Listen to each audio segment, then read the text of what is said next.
السلام عليكم. درسنا لهذا اليوم هو درس التناسبية 5 سلم التصاميم والخرائط. دونك ما زلنا في دروس التناسبية، لكن قبل الشروع في بدء هذا الدرس يجب كتقديم بسيط يجب علينا فهم كل مكون من مكونات هذا الدرس. نبدأ بالتصميم. التصميم يعني بالفرنسية لو بلان، وهو التصميم الذي يقوم بتصميمه المهندس المعماري. دونك كنا كنعرفوا لو بلان شنو كيعني. دونك هو تصميم. دونك احنا الاغلبيه ما كنقولوش هذا التصميم في الهضره ديالنا، كنقولوا مثلا البلان او بيان لو بلان.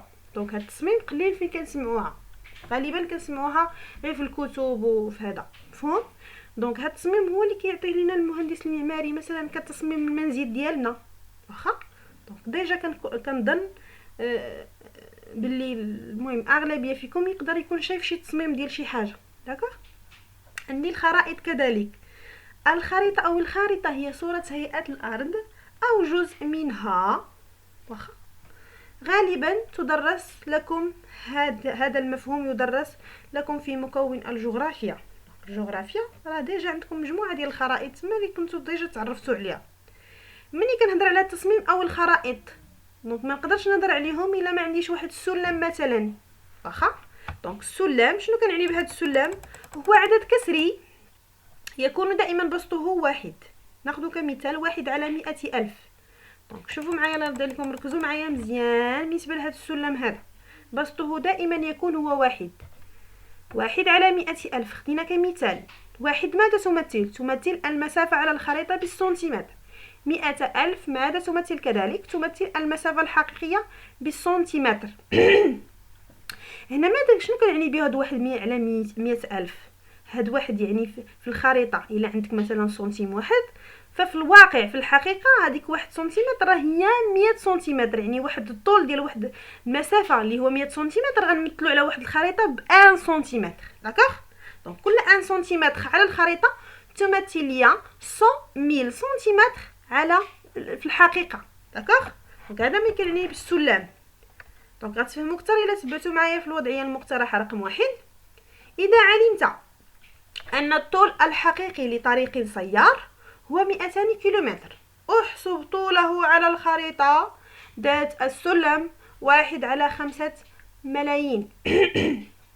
دونك للاجابه عن السؤال المطروح كما سبق ورأينا في الحصص السابقه لدروس التناسبيه، دائما نطبق نفس الطريقتين. عندنا الطريقه الاولى اللي هي دائما الاستعانه بالجدول، اعتماد الطريقه الثلاثيه او ما يسمى بالرابع المتناسب، او تطبيق القاعده كما شفنا في الدروس ديال التناسبيه اللي سبقوا.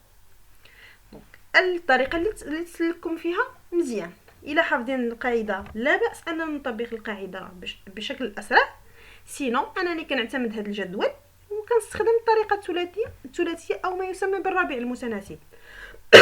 دونك قبل في اي مساله كيف ما كان نوعها، دونك قبل كنستخرجوا بعد القراءه طبعا استخرج المعطيات الاساسيه. هناك معطيات اساسيه. ماذا لدينا طول حقيقي. يمكن نقول طول حقيقي يعني مسافه حقيقيه لطريق اللي هي 200 كيلومتر. عندي واحد السلم، وهذا السلم كمعلومات عندنا في السلم شنو المعلومات اللي عندنا؟ واخا ما تعطينيش هاد المعلومات. دونك عندي دائما اللي هي واحد. هاد واحد شنو شفنا كيف ما شفنا قبل في التقديم، شفنا بلي واحد تعتبر هي المسافه على الخريطه. داكوغ. هي المسافه على الخريطه، بينما 5 ملايين هي المسافه الحقيقيه. يعني ان كل 1 سنتيمتر دونك هاد واحد دائما كتمثل شنو اللي كتغير عندي فقط المقام هو اللي كيتغير دائما، ما واحد كتبقى هاد المسافه على يعني 1 سنتيمتر في الخريطه شحال كيعطيني في الواقع؟ كيعطيني 5 المليون في الواقع، 5 المليون سنتيمتر. بينما هنا عندي 200 كيلومتر. هاد كيتون 200 كيلومتر شحال كتعطيني على الخريطه؟ شحال من سنتيمتر؟ مع العلم ان كل 1 سنتيمتر كيعطيني 5 ديال الملايين سنتيمتر على الخريطه او على المسافه الحقيقيه السمح. دونك اول حاجه قبل عندنا سنتيمتر، المسافه على الخريطه بالسنتيمتر والمسافه الحقيقيه بالسنتيمتر كذلك.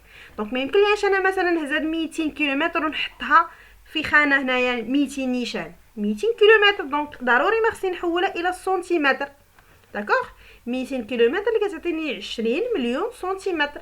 كنحطوا 20 مليون سنتيمتر في خانه المسافه الحقيقيه ويكفي أن أستعين بالطريقة الثلاثية. أضرب 1 في 20 مليون وأقسم على 5 ملايين، وهذا هذا الجداء والخارج كيعطيني هاد النتيجة اللي هي 4 سنتيمتر. دونك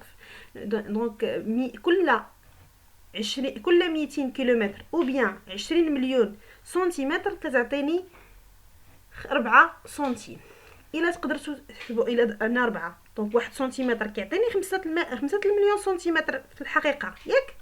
دونك شوفوا 4 الا ضربتوا 4 في 5 المليون واش غتعطيكم 20 مليون. داكوغ؟ دونك باش نكون متاكده اكثر من الاجابه ديالي او نستعنوا القاعده شنو كتقول ليا؟ بلي المسافه على التصميم او الخريطه تساوي المسافه الحقيقيه في السلم. مفهوم؟ دونك مباشره انا حافظ القاعده نطبقها مباشره، سينو كنستعن بالجدول. دائما المسافه على الخريطه هنا المسافه الحقيقيه، واطبق ونشوف شنو المطلوب مني. شوفوا معايا الوضعيه الثانيه، خريطه طرقيه بسلم 1 على 200 ألف. احسب المسافه الحقيقيه بالكيلومتر التي تمثلها قطعه 1 سنتيمتر. هنا قلنا ان 1 سنتيمتر في الخريطه شحال كيعطيني في الواقع؟ هو 200 سنتيمتر. دونك هنا 1 سنتيمتر شنو غيعطيني؟ هو 200 سنتيمتر. يعني بالكيلومتر شحال هي هاد بالسنتيمتر؟ هي 200 سنتيمتر كتعطيني 2 كيلومتر. داكوغ؟ دونك المسافه الحقيقيه بالكيلومتر التي تمثلها قطعه 1 سنتيمتر هي 2 كيلومتر. او كذلك استعين بالقاعدة المسافة الحقيقية تساوي المسافة على التصميم أو الخرائط في مقام السلم. دونك نمر الآن إلى السؤال الثاني. المسافة على الخريطة بين مدينتين متباعدتين ب40 كيلومتر. واخا؟ دونك نستعنوا دائما بالجدول، مفهوم؟ ولكن هنا 40 كيلومتر دائما رد بالي الوحدات، خصني نحولها أولا إلى السنتيمتر اللي كتعطيني هي 4 ملايين. مفهوم؟ عادي يمكن لي نطبق الطريقه الثلاثيه واحصل على 20 سنتيمتر. دونك كاستنتاج بالنسبه لكم، عندنا معارف وقواعد الكتاب المدرسي صفحه 125. دونك تقدروا تقراوهم مزيان، واللي عنده شي سؤال انا في الخدمه. دونك وما ننساش الكتابه الاستنتاج على دفتر الدروس وكتطبيق. عندكم التمرين رقم 4 والتمرين رقم 5 صفحه 124، تمرين 8 صفحه 125. وما واحد الملاحظه الله يرضي عليكم بالنسبه للوحدات، ركزوا لي على الوحدات. شوفوا معايا هنا المسافه على الخريطه بالكيلومتر. عاود هنا شفنا الكيلومتر. هنا بالنسبه للسلم اللي كنخدم عليه راه دائما عندي السنتيمترات، ما عنديش الكيلومتر. داكوغ؟ ملي كنقول 1 سنتيمتر فعلى الخريطه، يعني هذيك اللي كيمثلوا ليا 1 سنتيمتر على الخريطه، ملي كنمشي لارض الواقع كنلقاها راه هي 200 سنتيمتر. داكوغ؟ دونك هنا بالنسبه لهذه يكفي انني نحول هاد 200 اللي هي بالسنتيمتر نحولها بالكيلومتر. يعني ان 1 سنتيمتر على الخريطه كتمثل ليا 1 2 كيلومتر في الواقع ديالنا. فهم؟ دونك الله يرضي عليكم بالنسبه للسلم دائما كنقولها وكنعاودها، ما عمر البسط ديالو كيتغير، دائما كيبقى هو 1 سنتيمتر 1 سنتيمتر 1 سنتيمتر. بينما المقام كيختلف من خريطه من طريق لطريق. يعني ماشي كاع الطرق عندهم نفس هذا، او كاع التصاميم او كاع الاراضي او كاع المنازل عندهم نفس الشيء. داكوغ؟ دونك هنا عندي اختلاف فقط في المقام اللي هي كتعتبر المسافه الحقيقيه. داكوغ؟ دونك قبل ما كنقوموا دائما في الدروس ديالنا، قبل ما كنقوموا باي عمليه حسابيه او ترتيب او مقارنه، ما يمكنليش نقوم بها الا ما عنديش نفس الوحده، يعني ما عنديش وحده موحده. مفهوم؟ دونك حاولوا عليكم تعاودوا هاد الوضعيات اللي طرحت اليوم. سينو تقدروا تخدموا التمارين هادو اللي عطيتكم اليوم، وغادي نشوف معكم التصحيح من بعد. غنشوفوه غير على الواتساب، يعني كاوديو ولا نصوروه بشي طريقه. المهم وشكرا لتتبعكم معي.